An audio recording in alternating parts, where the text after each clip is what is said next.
So there's a number of things that made me wanted to do this. I always tell the story, like my first day at Laurier, during O Week, I remember going into the athletics complex, and I remember like seeing like 2,000 students just going crazy and like the energy in the room.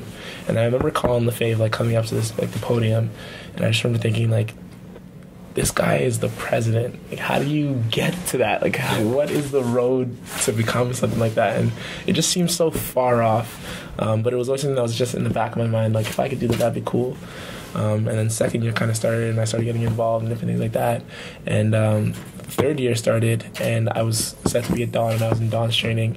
And this was exciting because now I was really starting to think like, okay, I've done all these different areas.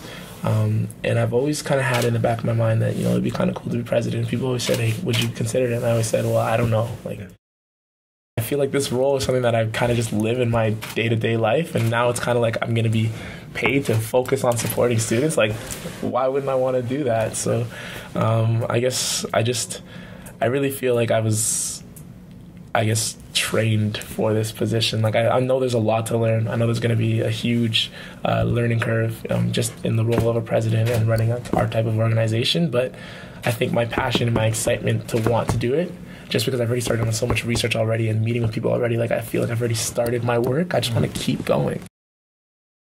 I think mental health and awareness and support, I think tangibly speaking, I could do a lot with that, just because I think all the candidates, you know, realize this is an important issue and see that this is something that we should be working towards fixing. And I'm sure everybody's dealt with, you know, some sort of mental health something in some form or some way. But I guess for me uniquely is that I really battled with it. It was really something that was very real and very scary in my life, and very scary for my family, to the point where my family was just like, don't talk about it. And for me, that was kind of counterintuitive, because I was like, I feel like I need to talk about it. Like, I need to, if other people are feeling the way I felt, like, I don't want anybody to kind of go through that kind of an experience and to suffer in silence. And so I think just my unique perspective on that, on mental health awareness and support, and I guess championing that issue is something uniquely that I bring to the table. But I think secondly, campus safety is something big that I also bring, because, you know, like I was on foot patrol my first year. Like, I saw, you know, like how important that is to have someone walk other students home. And I've had friends who've been jumped or attacked or, you know, money worse things. Yeah. And I hate that. I hate that I couldn't do something there then to be there for them. So this is my opportunity to actually like establish something where, you know, structurally we're working for the betterment of students in terms of campus safety. So those two things are really big and near and dear to my heart.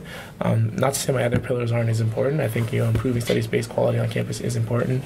And I also think like financial prudence is important. And those are big issues. But in terms of how those two have kind of touched me, like that's something that I really want to bring forward.